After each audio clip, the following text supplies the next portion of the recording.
What's going on, guys? It is MadMan Plant. We are back here at Fire in the Mountain, and things are ramping up. It's a really great event, lots of traffic, and today we got Sunshine with SuniSweets, and she brought this great Oreo cookie. So welcome to the show. Thank you. So our show is all about mental health, home growing, and then ultimately smoking and combining those two. Yeah. And your business is based off of anxiety and depression, much Yes. like what I have. So talk a little bit about yourself and your anxiety and depression and how this led to your business. So I've always done baking on the side. Love it. Just like to cook. Just chills me out, puts me in a zone, mellows me out, grounds me.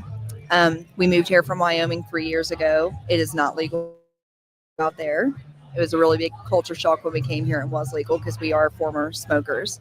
So my husband actually started growing it for us. Fantastic. So he does everything. Okay. And then I take what he grows and I cook and do everything Fantastic. with that myself. But I suffer from anxiety really bad. I will tell you, the first hour I was here, I was in the bathroom vomiting because I was so nervous and so scared. I had to go out to my car for a few minutes and ground and come back in. But it really just makes me. If I'm not able to smoke or to eat, I'm not happy. Does that make sense? Like I don't feel like I'm hungry or weed-gree or whatever it's weed called. gree. Oh, I like that. That's a good one. I just coined that. Yeah, weed gree. We should get that hash weed gree. There we go. So talk a little bit about cooking in general. Now, did you grow up in a culinary background or with family that does cooking? No, we don't do any of that kind of stuff. It's just a hobby, just to try to make some money, and then now it's just to make people happy. Nice. That's what it's all about. Got to like the happy people.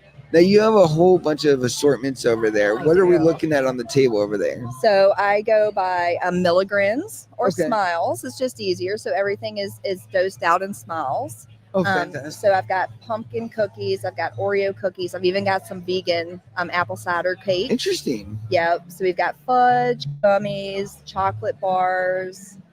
I've even got Buckeyes and chocolate covered pretzels because salty and sweet.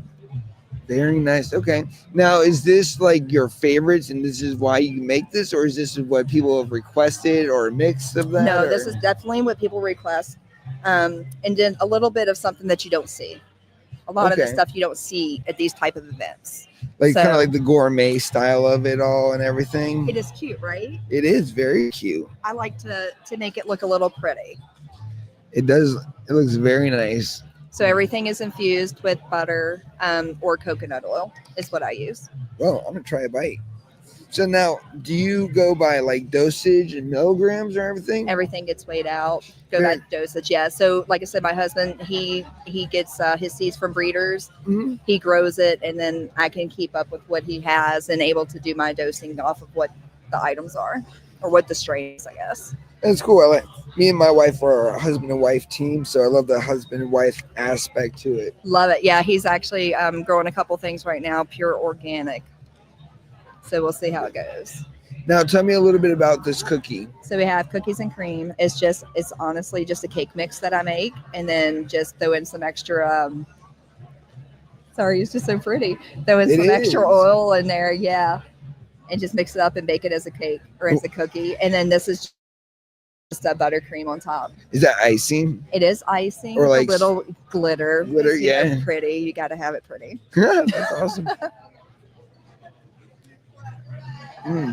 So those are, I think, 126 milligrams for the whole cookie. Wow, it's delicious. Is Great it? job. Thank you. I appreciate that. Yeah, because one thing with sweets with me is I have a point where it's like, and you probably do too after a while, where you kind of get like that sick feeling. Yeah. And sometimes with like heavy icings like this, yes, they can carry that because of like how thick or the things. But this is very like mild and very nice. Yeah. Very clean. You have to mix it. You have to do the regular with the infused, so it just kind of mellows it out. I personally like the taste of marijuana and everything, so I try to make it like that. Yeah, because we're a good kind of breed. Like we're old school. We like that.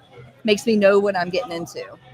I do distillate for people that don't like the flavors, but I like it like this.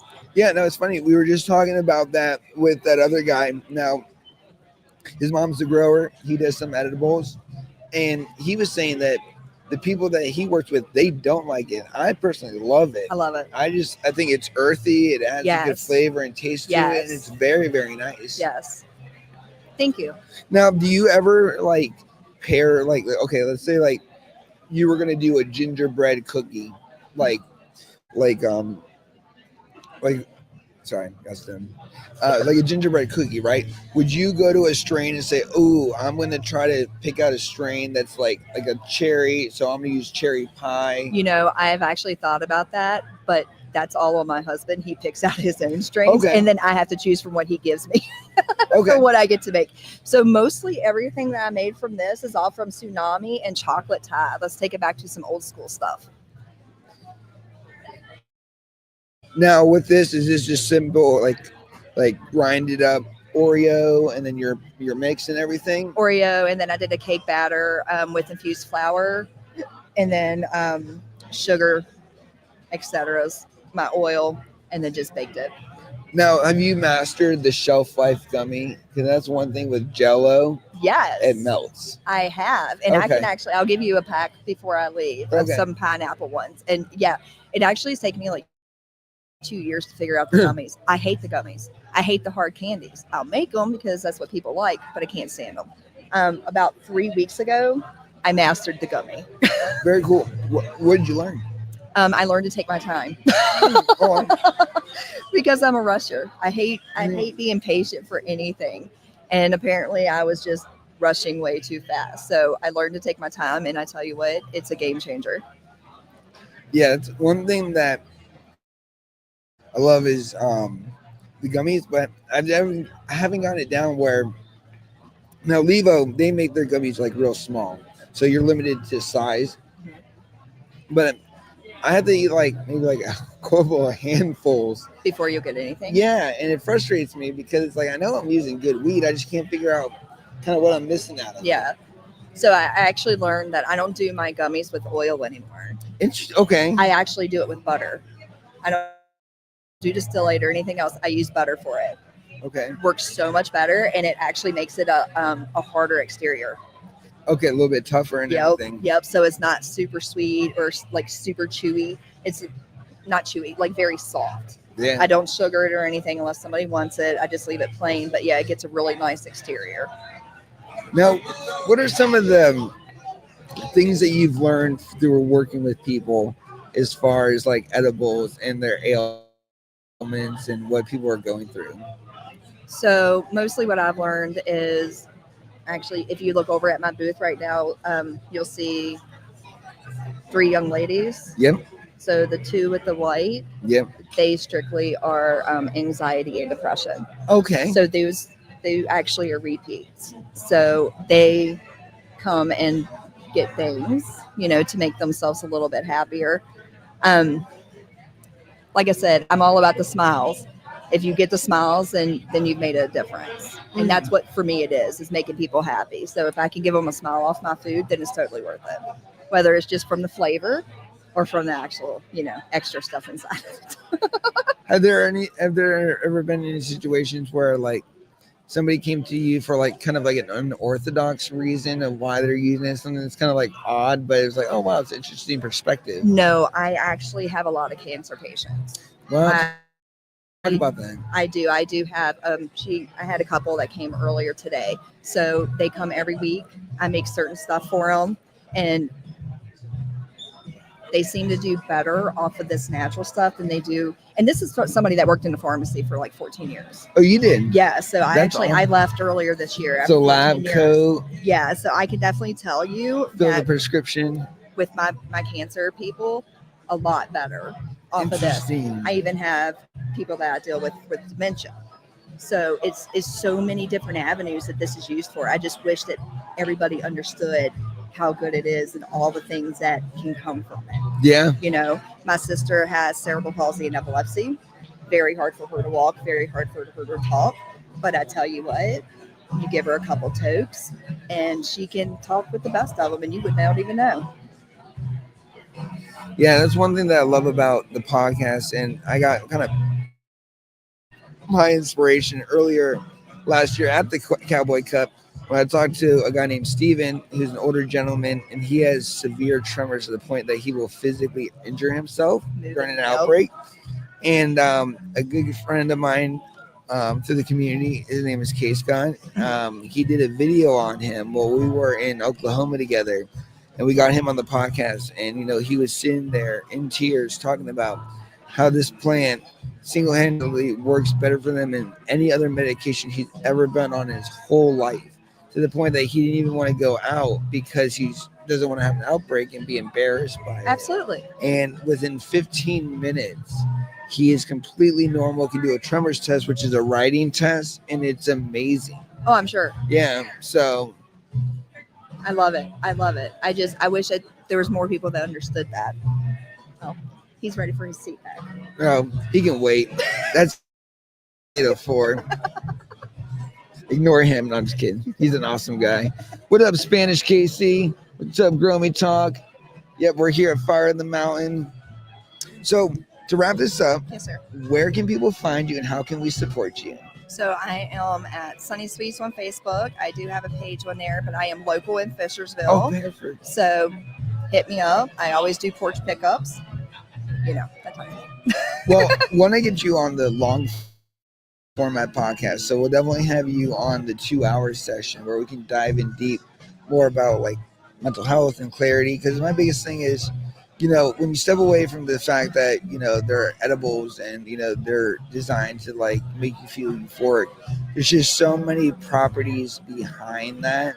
And I think, for you and other people that work with individuals, you get to see that, especially in like the cancer and the mental health wards where there is very little input and control. Yeah. And I just feel like the way the cannabinoid receptors work and how, like I saw a diagram once about how it literally fits like a puzzle piece inside the brainstem. And I just think that it helps just connect so many things, because as a person that suffers from anxiety and depression myself, sometimes, you could be in a crowded room and feel very isolated or, Yes. Struggle to Completely have by normal yourself. conversations with people.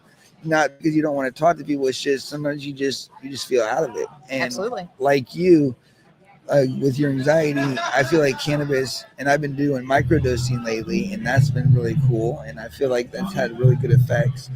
I just feel like it puts me in my zone. Are you microdosing with mushrooms? Yeah. Okay, so we actually just started talking about doing that. I mean, I like mushrooms. Yeah, because in DC, I eat them on the you can get weekends, them. and they just whole nother world.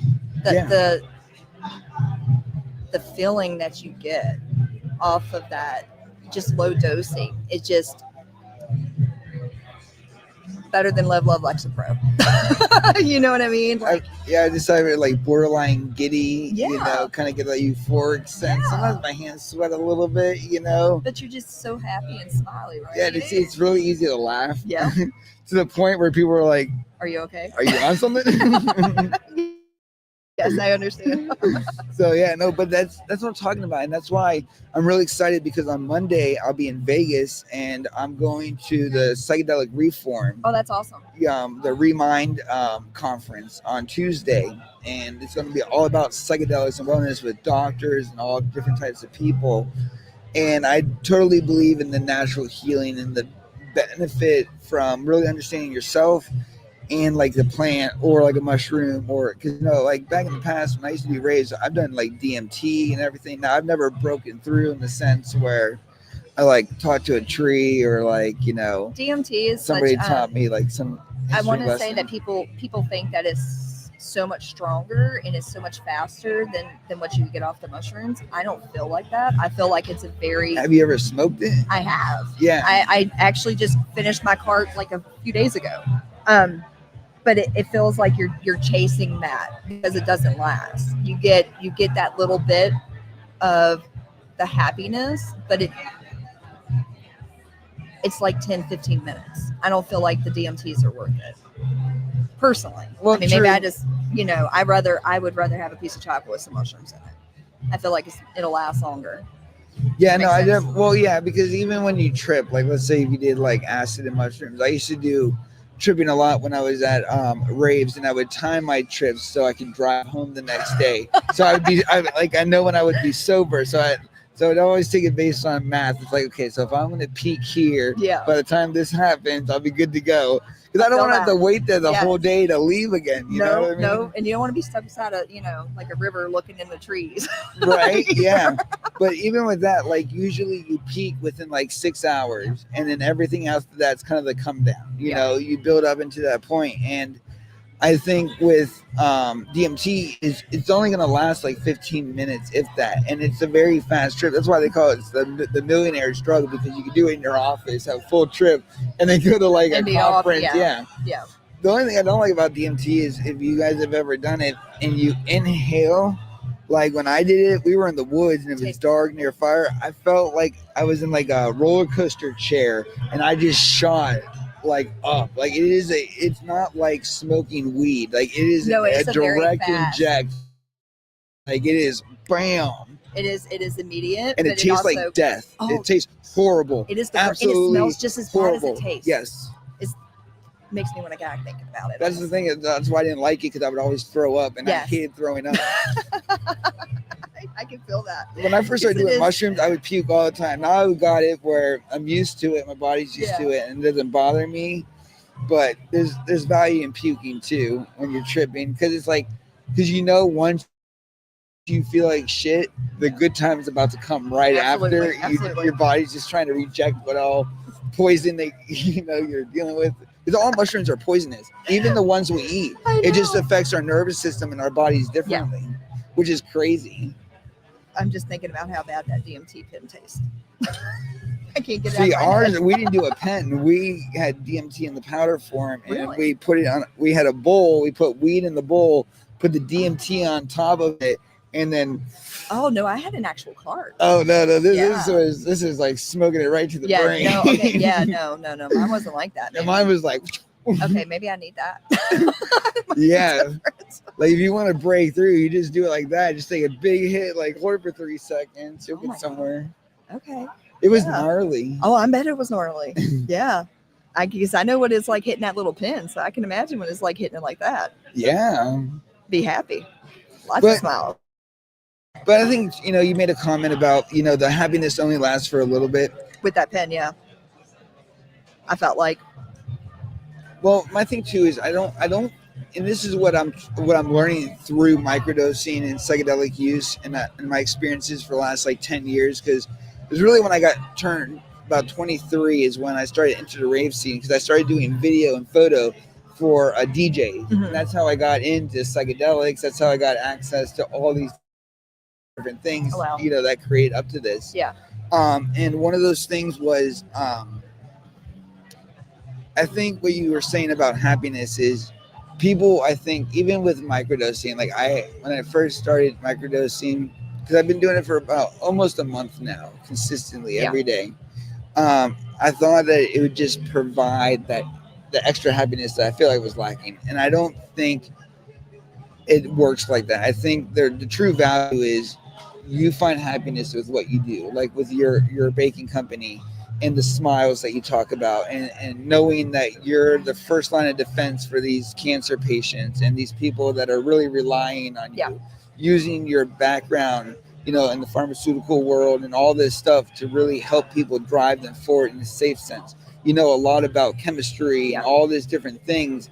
And we are playing chemical roulette when we do this, 100%. Especially with like 2CE, 2CI, all these research chemicals that I did as a child and adolescence. Who knows what will happen later? I'm just kidding. Knock on wood, nothing will happen. But I think in the real sense, though, like what we were talking about, breaking the stigma, is you coming from that background and seeing it firsthand, the good and bad from the pharmaceutical world. Because there is. You can't deny that. It is a very gnarly world to be in. The amount of stuff that you see is it's crazy. I think that if a lot more people were open to trying cannabis, and all of that stuff, that they would understand that those pills is just junk. I mean, honestly, it really is. Now, let me ask you a question, and maybe you don't know this, but How is it possible that one medication on a copay could cost somebody $10, and then the same medication, if they want to buy it outright, could be $800? That's something that I will never understand. Yeah. Sorry about that. So copays are horrible. Your company, whatever company you work for, actually comes up with that. So they will decide how much you're going to pay for your medication and what you're not going to pay for. The trick is using a discount card. So if you are going to pay for it outright, it's $800. Use a discount card, go into GoodRx, and then it'll be like 20 some bucks. Interesting. Mm-hmm. And anybody can apply for that? That's kind of like a little cheat It's just code on your for phone. people. Oh, yeah. Yeah. GoodRx.com. Put in the medication, put in the pharmacy, and it'll give you a discount code. Take it right in and they'll give it for you. Is that the part of the Mark Cuban's company where they're trying to equalize medication and pharma? So I'm not for sure about that. The only thing with like the discount codes is you're given the company free reign for your information. So if you go online and you put it in, it's going to track your stuff, right? Because you know how the whole computer stuff is. You might get some calls. I don't know. If it happens, it happens. But using that website is going to give you a better discount than like the scripts say that the pharmacies will try to give you. Interesting. And I'm guessing the reason they don't tell you that is because they don't want you to know that. That is amazing. A single app. What's the app called again? GoodRx.com. Now, did they teach you not to like talk about that, or like is that like how do they treat? Oh God, yeah, no, we get in trouble. We're not supposed to offer people coupons.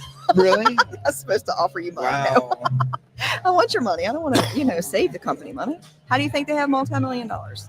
No, I get it. In all reality, it's just interesting, and that's why I was talking about until we learn to value human life over dollar and over these different things. It's very frustrating because it's like this is what I don't get, and I'm not trying to speak any ill about anybody that's going through this currently, but let's say like a hat, and there's places in like different states where you can go as an addict and get clean heroin. And heroin in its cleanest form is clear. It's not this black tar that we see, right? Yeah. So you have an addict who wants to choose to continue using. So we're going to provide as the government a place for you to do it, needles, the substance that you need to do it. Yep. But then let's flip the script. You're 50 years old. You're a mom of 4 kids.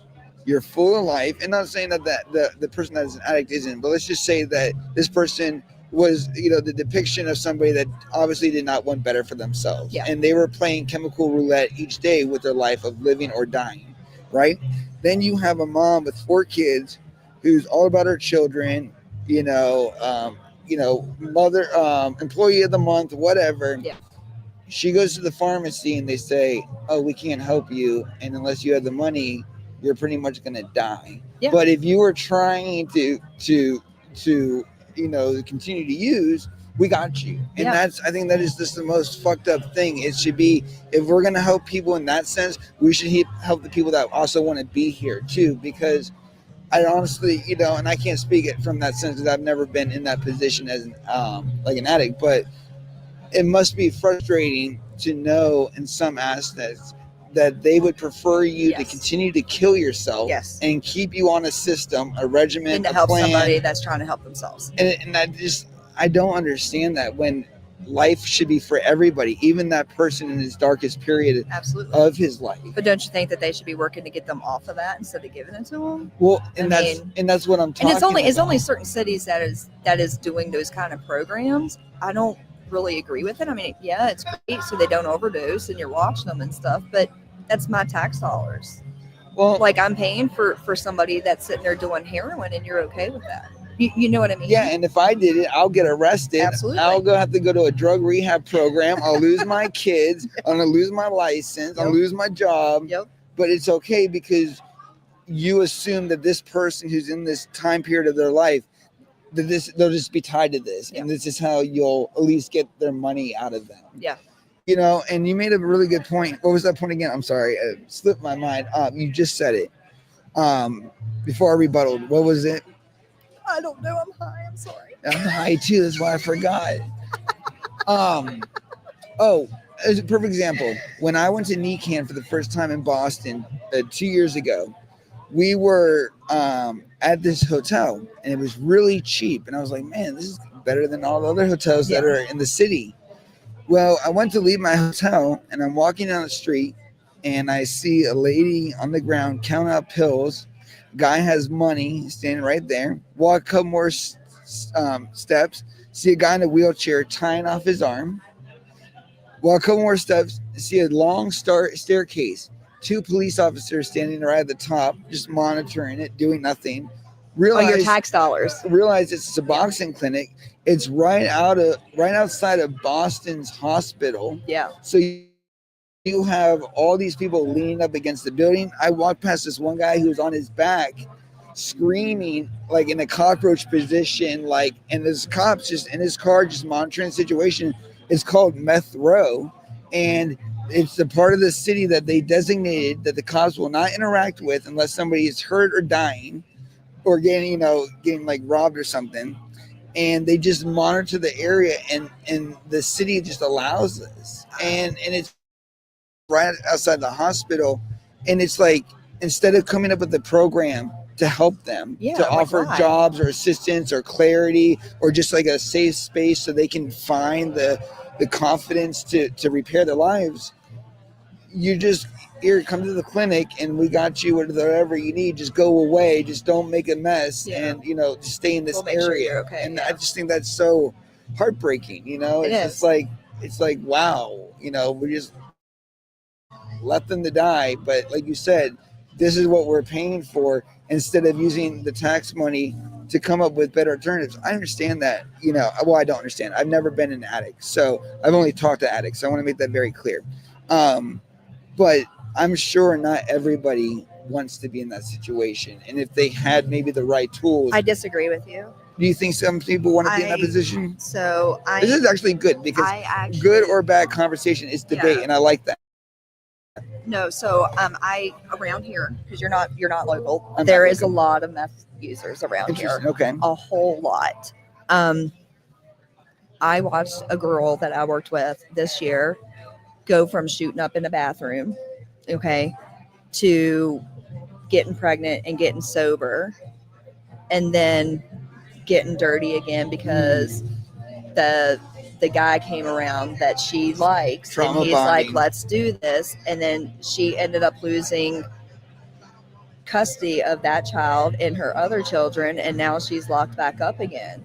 You had a right path, and you chose, because meth gives you a feeling unlike anything else. Have you ever done it? I have. I have not touched it in 21 years now. This is great because I've never done it. So. It is horrible. But I tell you, it was my drug of choice. Interesting. Just talking about it right now, my mouth is watering and I can smell it. Like that's legit what it is. But I don't want that to be a part of my life. You know what I mean? Yeah. Like, you have to want something. So you have that choice. You don't have to keep putting that needle in your arm. You don't have to keep hitting that foil. You don't have to keep hitting that pipe. That's your choice. You can walk away. You just have to make that decision for yourself. Interesting. So I have no empathy when it comes to that. And it's horrible. But I've seen a lot, and I've lived with a lot, and I've dealt with a lot. And I really think that you have to want something in order to do it. And you can want it for a short time, you can want it for a long time. It doesn't matter. But you have to commit to it. And if you don't commit to it, you're never going to get away from it. No, that's very interesting. Thank you for the transparency and sharing this with us. Oh, absolutely. This is a great thing, especially because, I only talk about what I see. You've actually experienced it, and you have more of a greater viewpoint than I ever will. Now, let me ask you, when you were on meth and you were going through your situations, what was your life like? What were the decisions? How were the outcomes? Gosh. So, I was young. I was 19, 20 years old doing it. And it was just because, there's nothing to do around here. I lived in a trailer park. That's where I grew up at. And it was just there. So why not? You know what I mean? That's just the life that I was brought into, that I lived around. Of course, this is like back in the 90s, completely different world than where we are now. But it was just something to do, something to have fun.